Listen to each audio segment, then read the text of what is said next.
প্রিয় অষ্টম শ্রেণীর শিক্ষার্থীরা, RS24 আওয়ার্স স্কুলের পক্ষ থেকে স্বাগত জানাচ্ছি গণিতের শিখন অভিজ্ঞতা 5 জমির নকশায় ত্রিভুজ ও চতুর্ভুজের অনুশীলনীর 26তম পর্বে পৃষ্ঠা 124 হতে। তোমরা যারা এখনো প্রথম থেকে 25তম পর্বগুলো দেখোনি, তোমাদের দেখার সুবিধার্থে এই ভিডিওর নিচে ডেসক্রিপশন বক্সে প্রথম থেকে 25তম পর্বের লিঙ্কগুলো দিয়ে দেব। তোমরা তোমাদের সুবিধা মতো দেখে নিতে পারবে। আজকের পর্বে সমাধান করাবো 124 পৃষ্ঠার অনুশীলনীর 14 নম্বর প্রশ্নটি। আজকের পর্বটি আমাদের শেষ পর্ব, অর্থাৎ অনুশীলনীর শেষ পর্ব। আজকের ক্লাসটি শুরু করার আগে তোমাদের কাছে একটা রিকোয়েস্ট থাকবে, তোমরা যারা এখনো আমার চ্যানেলটি সাবস্ক্রাইব করনি তাড়াতাড়ি সাবস্ক্রাইব করে যুক্ত হয়ে যাও।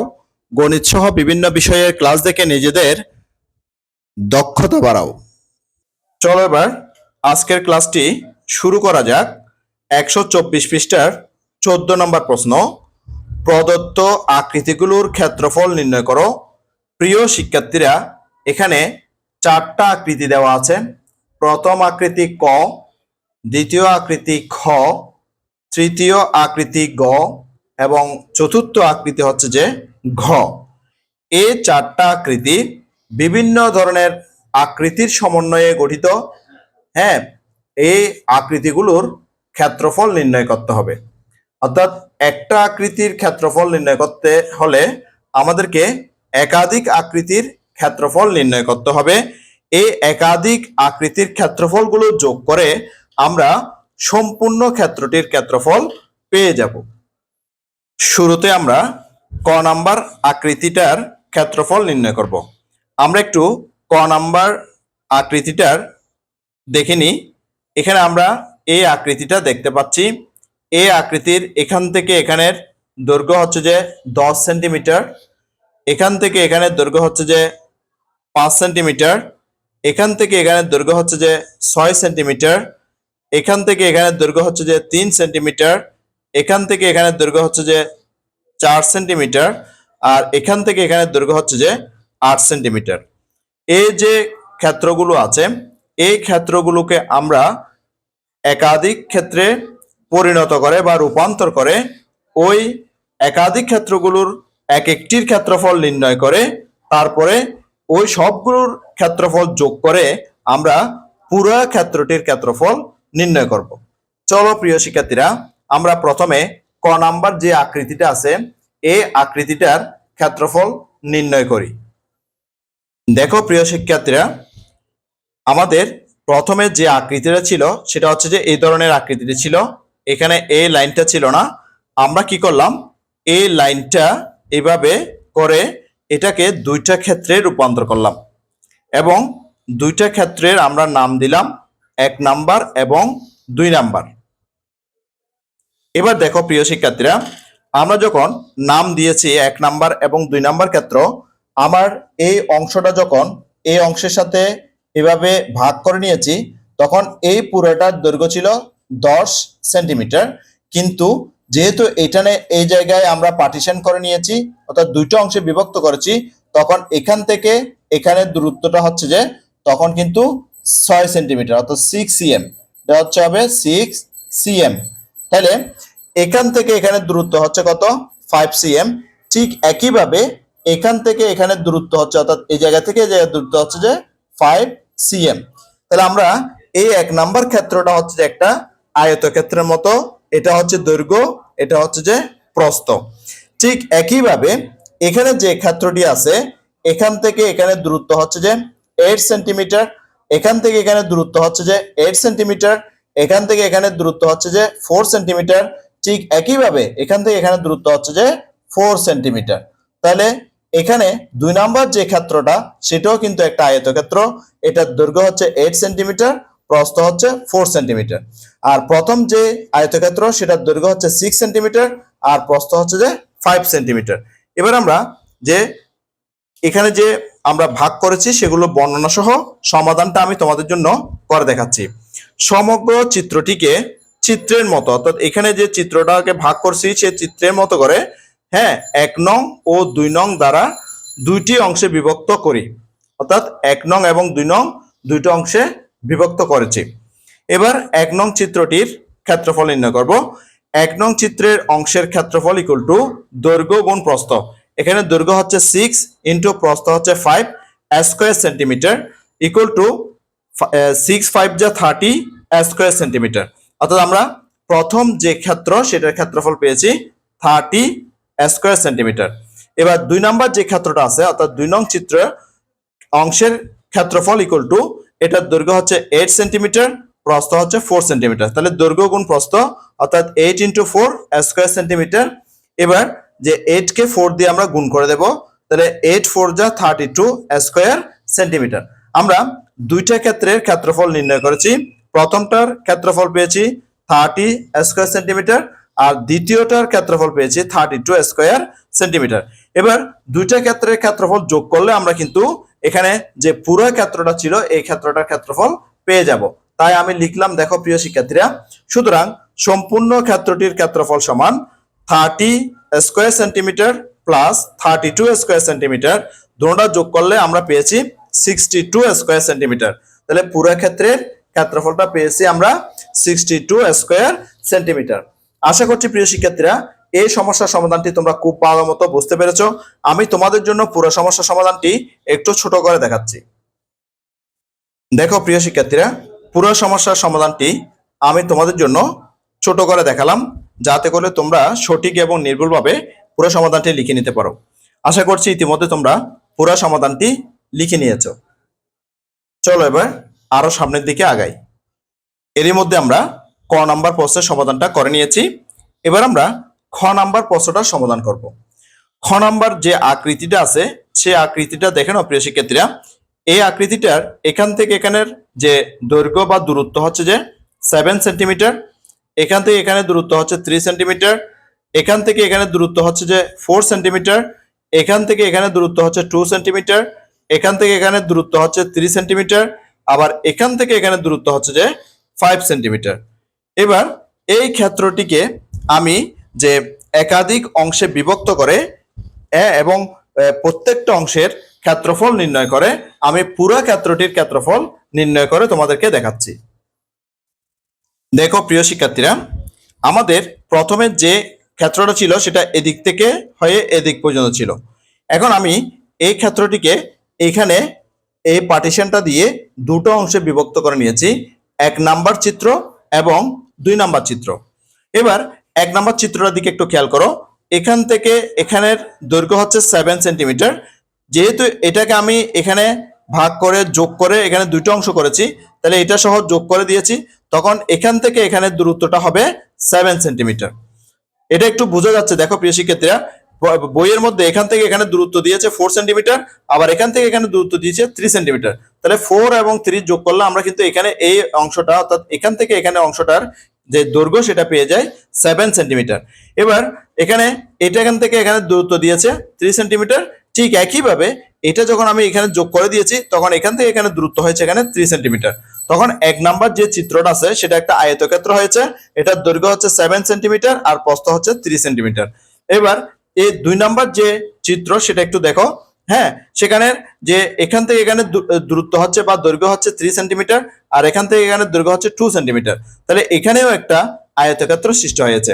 তাহলে এই চিত্র অনুসারে বর্ণনাটা লিখলাম। দেখো প্রিয় শিক্ষার্থীরা, সম্পূর্ণ ক্ষেত্রটিকে চিত্রের মতো করে 1 ও 2 নং দ্বারা দুইটি অংশে বিভক্ত করলাম। হ্যাঁ, 1 এবং 2 নং দ্বারা দুটি অংশে বিভক্ত করলাম। এবার 1 নং চিহ্নিত অংশের ক্ষেত্রফল, এই যে 1 নং চিত্র যেটা সেটার ক্ষেত্রফল, এটার দৈর্ঘ্য হচ্ছে 7 সেন্টিমিটার, প্রস্থ হচ্ছে 3 সেন্টিমিটার। সেজন্য লিখলাম, যেহেতু এটা আয়তক্ষেত্র, যে দৈর্ঘ্য গুণ প্রস্থ, দৈর্ঘ্য হচ্ছে 7 ইন্টু প্রস্থ হচ্ছে 3 স্কয়ার সেন্টিমিটার ইকুয়াল টু যে 7 3 যা 21 স্কয়ার সেন্টিমিটার। তাহলে 1 নাম্বার চিত্র যেটা সেই অংশের যে ক্ষেত্রফল পেয়েছি 21 স্কয়ার সেন্টিমিটার। এবার 2 নাম্বার যে চিত্র সেটাও কিন্তু একটা আয়তক্ষেত্র, এটার দৈর্ঘ্য 3, প্রস্থ হচ্ছে 2। সেজন্য লিখলাম 2 নং চিহ্নিত অংশের ক্ষেত্রফল সমান দৈর্ঘ্য 3 ইন্টু প্রস্থ হচ্ছে 2 স্কয়ার সেন্টিমিটার ইকুয়াল টু 3 2 যা 6 স্কয়ার সেন্টিমিটার। তাহলে এবার আমরা যে 1 নাম্বার যে ক্ষেত্রফল সেটা পেয়েছি 21 স্কয়ার সেন্টিমিটার, 2 নাম্বার চিত্র সেটার ক্ষেত্রফল পেয়েছি 6 স্কয়ার সেন্টিমিটার। এবার আমরা সম্পূর্ণ যে ক্ষেত্রটা আছে এটার ক্ষেত্রফল যখন বের করব তখন 1 নং চিত্রের ক্ষেত্রফল এবং 2 নং চিত্রের ক্ষেত্রফল যোগ করব। সুতরাং সম্পূর্ণ ক্ষেত্রটির ক্ষেত্রফল সমান 21 plus 6 square centimetre equal to যে 27 স্কয়ার সেন্টিমিটার। এটাই হচ্ছে যে আনসার। প্রিয় শিক্ষার্থীরা, আশা করছি এই সমাধানটিও তোমরা খুব ভালো মতো বুঝতে পেরেছো। তোমরা বুঝতে পারছো কিনা প্রিয় শিক্ষার্থীরা অবশ্যই আমাকে কমেন্ট বক্সের মধ্যে জানাবে। আর তোমরা বাংলাদেশের কোন জেলা থেকে আমার ক্লাসগুলো দেখতেছো সেটাও আমাকে কমেন্ট বক্সের মধ্যে জানাবে। আর যদি ভিডিওটি ভালো লাগে অবশ্যই ভিডিওটিতে একটা লাইক দিবে। চলো এবার আরো সামনের দিকে আগাই। এরই মাধ্যমে আমরা খ নাম্বার সমস্যাটার সমাধান করে নিলাম। এবার আমরা গ নাম্বার সমস্যাটার সমাধান করব। দেখো প্রিয় শিক্ষার্থীরা, গ নাম্বার প্রশ্নের মধ্যে কি বলা হয়েছে। দেখো প্রিয় শিক্ষার্থীরা, গ নাম্বার যে চিত্রটা সেটা একটু ভালো করে খেয়াল করো। এখান থেকে এখানে যে দৈর্ঘ্য সেটা হচ্ছে যে 12 মিলিমিটার। এরপরে এখান থেকে এখানে যে দৈর্ঘ্য সেটা হচ্ছে যে 6 মিলিমিটার। ঠিক একইভাবে এই দৈর্ঘ্যটা এখানেও যে এখান থেকে এখানে দৈর্ঘ্য হচ্ছে 6 মিলিমিটার। এবার দেখো এখান থেকে এখানে দৈর্ঘ্য হচ্ছে যে 4 মিলিমিটার, এখান থেকে এখানে দৈর্ঘ্য হচ্ছে 4 মিলিমিটার, আবার এখান থেকে এখানে দৈর্ঘ্য হচ্ছে যে 4 মিলিমিটার, এবং এখান থেকে এখানে দৈর্ঘ্য 3 মিলিমিটার, এখান থেকে এখানে দৈর্ঘ্য হচ্ছে যে 3 মিলিমিটার। আমরা এটাকে যদি এদিক দিয়ে যোগ করে এদিক দিয়ে যোগ করি তখন কিন্তু আমরা এখানে 3টা ক্ষেত্র পেয়ে যাই। হ্যাঁ, 1, 2 এবং 3টে ক্ষেত্র পেয়ে যাব। প্রিয় শিক্ষার্থীরা, আমি তোমাদের জন্য এই চিত্রটিকে 3টা অংশে অর্থাৎ 1, 2, 3 3টা অংশে ভাগ করে প্রত্যেকটা অংশের ক্ষেত্রফল বের করে এই ক্ষেত্রফলগুলো যোগ করে পুরা যে আকৃতিটা আছে এই পুরো আকৃতির ক্ষেত্রফল আমি বের করে দেখাচ্ছি।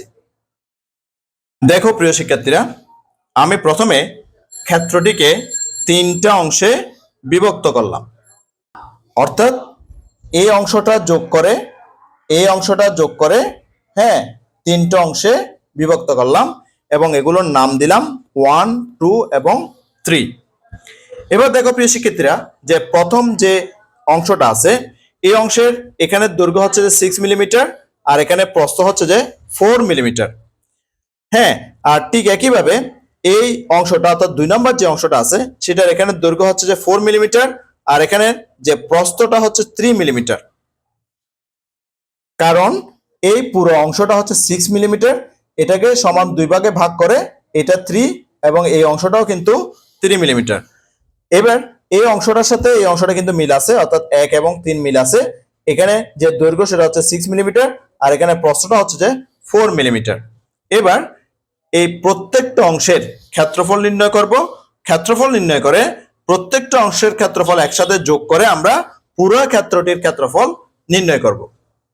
তাই আমি লিখেছি প্রিয় শিক্ষার্থীরা যে সম্পূর্ণ ক্ষেত্রটিকে 3টি অংশে চিত্রের মতো 1, 2 ও 3 দ্বারা বিভক্ত করলাম। চিত্রের মতো 1, চিত্রের মতো 2, চিত্রের মতো 3, হ্যাঁ এই চিত্রে যেভাবে দেখিয়েছি সেভাবে বিভক্ত করলাম। এবার 1 নং অংশের ক্ষেত্রফল, 1 নং যে অংশটা আছে সেটার ক্ষেত্রফল নির্ণয় করব। সেটার দৈর্ঘ্য হচ্ছে 6 আর প্রস্থ হচ্ছে যে 4। যেহেতু এটা আয়তক্ষেত্র সেজন্য লিখলাম 1 নং অংশের ক্ষেত্রফল সমান দৈর্ঘ্য গুণ প্রস্থ স্কয়ার মিলিমিটার। যে দৈর্ঘ্য হচ্ছে 6 ইন্টু প্রস্থ হচ্ছে 4, তাহলে 6 4 যা 24 স্কয়ার মিলিমিটার। অর্থাৎ যে আমরা যে 1 নং অংশ সেটার ক্ষেত্রফল পেয়ে গেছি 24 বর্গ মিলিমিটার। এবার 2 নং অংশের ক্ষেত্রফল নির্ণয় করা পালা। 2 নং যে অংশটা আছে সেটার দৈর্ঘ্য হচ্ছে যে 4 মিলিমিটার, প্রস্থ হচ্ছে 3 মিলিমিটার, তাই এটা একটা আয়তক্ষেত্র। তাহলে দৈর্ঘ্য গুণ প্রস্থ দিয়ে এটার ক্ষেত্রফল নির্ণয় করব। 2 নং অংশের ক্ষেত্রফল সমান দৈর্ঘ্য গুণ প্রস্থ, দৈর্ঘ্য হচ্ছে 4 ইন্টু প্রস্থ হচ্ছে 3 স্কয়ার মিলিমিটার। তাহলে 3 4 যা 12 স্কয়ার মিলিমিটার। তাহলে 2 নং অংশ, এই যে 2 নং অংশটা আছে সেটার ক্ষেত্রফল পেয়েছি 12 স্কয়ার মিলিমিটার। এবার আমরা 3 নং অংশের ক্ষেত্রফল নির্ণয় করব। 3 নং অংশটার 1 নং অংশের সাথে মিল আছে, তাই এখানে দৈর্ঘ্য হচ্ছে 6 মিলিমিটার আর প্রস্থ হচ্ছে যে 4 মিলিমিটার। যেহেতু এটা একটা আয়তাকার আকৃতি সেজন্য এটা দৈর্ঘ্য গুণ প্রস্থ দিয়ে এর ক্ষেত্রফলটা নির্ণয় করব। 3 নং অংশের ক্ষেত্রফল সমান দৈর্ঘ্য 6 ইন্টু প্রস্থ 4 স্কয়ার মিলিমিটার ইকুয়াল টু 6 4 যা 24 স্কয়ার মিলিমিটার। তাহলে 3 নং অংশের ক্ষেত্রফল পেয়ে গেছি 24 স্কয়ার মিলিমিটার। এবার আমরা প্রথম অংশের যে ক্ষেত্রফল সেটার সাথে দ্বিতীয় অংশের ক্ষেত্রফল এবং তৃতীয় অংশের ক্ষেত্রফল যোগ করে সম্পূর্ণ ক্ষেত্রটির ক্ষেত্রফল নির্ণয় করব। তাই লিখলাম প্রিয় শিক্ষার্থীরা দেখো, সুতরাং সম্পূর্ণ ক্ষেত্রের ক্ষেত্রফল সমান প্রথম অংশের যে ক্ষেত্রফল সেটা হচ্ছে 24, এখান থেকে আসলো, প্লাস দ্বিতীয় অংশের যেটা ক্ষেত্রফল সেটা হচ্ছে 12, এখানে আসলো, প্লাস তৃতীয় অংশের ক্ষেত্রফল 24, সেটা এখানে আসলো। তাহলে তিনটা যোগ করে আমরা পেয়েছি 60 স্কয়ার মিলিমিটার, অর্থাৎ যে তিনটা ক্ষেত্রের ক্ষেত্রফল পেয়েছি 60 বর্গ মিলিমিটার। আশা করছি এই সমাধানটিও তোমরা খুব ভালো মতো বুঝতে পেরেছো। আমি তোমাদের জন্য ছোট করে দেখাচ্ছি। পুরো সমাধানটিকে আমি তোমাদের জন্য ছোট করে দেখালাম, যাতে করে তোমরা সম্পূর্ণ সমাধানটি সঠিকভাবে লিখে নিতে পারো। আশা করছি প্রিয় শিক্ষার্থীরা ইতিমধ্যে তোমরা সম্পূর্ণ সমাধানটি লিখে নিয়েছো। চলো এবার আরো সামনের দিকে আগাই। ইতিমধ্যে আমরা গ নাম্বার প্রশ্নের সমাধানটা করে নিলাম। এবার আমরা ঘ নাম্বার প্রশ্নের সমাধানটা করব। ঘ নাম্বার চিত্রটা দেখো প্রিয় শিক্ষার্থীরা, ঘ নাম্বার চিত্রটা কিন্তু অনেক সুন্দর একটা চিত্র। এখানে আমরা দেখতে পাচ্ছি এই যে এখান থেকে এখানে দৈর্ঘ্যটা হচ্ছে যে এ, আর এখান থেকে এখানে যে প্রস্থ সেটা হচ্ছে সি, অর্থাৎ এটা হলো একটা আয়তক্ষেত্র, অর্থাৎ নিচের যে অংশটা সেটা হচ্ছে একটা আয়তক্ষেত্র। এবার যদি আমরা এই অংশটা দেখি, এখান থেকে এখানে দূরত্বটা হচ্ছে যে এইচ এবং এখান থেকে এখানে দূরত্বটা হচ্ছে বি, তাহলে এখানে আমরা একটা ত্রিভুজ দেখতে পাচ্ছি। এবার এই চিত্রটা দেখো যে এখান থেকে এখানে দূরত্বটা হচ্ছে ই এবং এখান থেকে এখানে দূরত্বটা হচ্ছে যে ডি, তাহলে এটা কোন ধরনের চিত্র প্রিয় শিক্ষার্থীরা? নিশ্চয় তোমরা এটা বলতে পারবে, এটা হচ্ছে একটা ট্রাপিজিয়ামের চিত্র। তাহলে এখানে তিন ধরনের চিত্র আছে, একটা হচ্ছে যে আয়তক্ষেত্র, আরেকটা হচ্ছে ত্রিভুজ, আরেকটা হচ্ছে যে ট্রাপিজিয়াম। তাহলে আমরা কিন্তু ত্রিভুজের ক্ষেত্রফলের সূত্র জানি।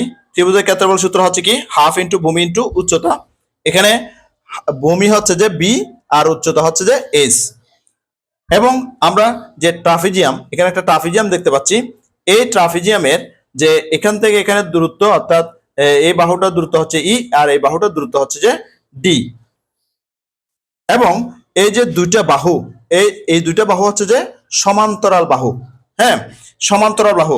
এই সমান্তরাল বাহুর যে উচ্চতা বা যে পার্থক্য সেটা হচ্ছে এইচ। তাহলে আমরা কিন্তু যে ট্রাপিজিয়ামের ক্ষেত্রফল নির্ণয়ের সূত্র জানি হাফ ইন্টু এইচ ইন্টু যে দুই বাহুর দৈর্ঘ্যের সমষ্টি, অর্থাৎ half into H into D plus E. হ্যাঁ, এটাই হচ্ছে যে ট্রাপিজিয়ামের ক্ষেত্রফল নির্ণয়ের সূত্র। আর এখানে এই যে ক্ষেত্রটা আছে, হ্যাঁ, এই ক্ষেত্রটা হচ্ছে যে একটা আয়তক্ষেত্র। এটার দৈর্ঘ্য হচ্ছে এ, প্রস্থ হচ্ছে সি। তাহলে এটার ক্ষেত্রফল হবে কি দৈর্ঘ্য গুণ প্রস্থ। তাহলে দৈর্ঘ্য হবে এ আর প্রস্থ হবে সি, তাহলে এ ইন্টু সি, এটা হচ্ছে এর ক্ষেত্রফলের সূত্র। প্রিয় শিক্ষার্থীরা, এই যে ক্ষেত্রটির সমাধান, হ্যাঁ, অর্থাৎ এই ক্ষেত্রটির ক্ষেত্রফল কিভাবে নির্ণয় করব সেটা আমি তোমাদেরকে খাতায় করে দেখাচ্ছি। দেখো প্রিয় শিক্ষার্থীরা, আমি যে পুরো ক্ষেত্রটিকে তিনটে অংশে ভাগ করে নাম দিয়েছি। প্রথম অংশ 1, দ্বিতীয় অংশ 2, তৃতীয় অংশ 3। তাহলে প্রথম অংশ হচ্ছে একটা ত্রিভুজ, দ্বিতীয় অংশ হচ্ছে যে ট্রাপিজিয়াম, আর তৃতীয় অংশ হচ্ছে যে একটা আয়তক্ষেত্র। তাহলে সেই জন্য লিখেছি, দেখো প্রিয় শিক্ষার্থীরা, সম্পূর্ণ ক্ষেত্রটিকে চিত্রের মতো করে 1, 2 ও 3 দ্বারা তিনটি অংশে বিভক্ত করা হলো। তাহলে চিত্রে যেভাবে আমি দেখিয়েছি ঠিক একইভাবে 1, 2, 3 এই তিনটে অংশে বিভক্ত করে এখানে দেখানো হয়েছে। এবার আমরা 1 নং অংশের যে ক্ষেত্রফলটা নির্ণয় করব। তাহলে 1 নং যেটা আছে সেটা হচ্ছে একটা ত্রিভুজ, সেজন্য লিখলাম 1 চিহ্নিত অংশের ক্ষেত্রফল সমান, ত্রিভুজ হওয়ার কারণে ত্রিভুজের ক্ষেত্রফলের সূত্র হচ্ছে কি হাফ ইন্টু ভূমি ইন্টু উচ্চতা বর্গ একক। এখানে হাফ আর এখানে ভূমি হচ্ছে বি ইন্টু উচ্চতা হচ্ছে এইচ বর্গ একক ইকুয়াল টু হাফ বিএইচ বর্গ একক। তাহলে আমরা 1 নং চিত্রের ক্ষেত্রফল পেয়ে গেছি যে হাফ বিএইচ বর্গ একক। এবার 2 নং চিহ্নিত ট্রাপিজিয়ামের ক্ষেত্রফল, অর্থাৎ 2 নম্বর যেটা চিহ্নিত করেছি সেটা হচ্ছে একটা ট্রাপিজিয়াম। এটার ক্ষেত্রফলের সূত্র হচ্ছে কি half into H into D plus E, অর্থাৎ দুইটা বাহু, একটা বাহু এটা, আর একটা বাহু হচ্ছে যে ই, এই বাহু দুইটার যে সমষ্টি। তাহলে হাফ ইন্টু এইচ হচ্ছে যে যে এই সমান্তরাল বাহু দুটির যে দূরত্ব সেটা হচ্ছে এইচ।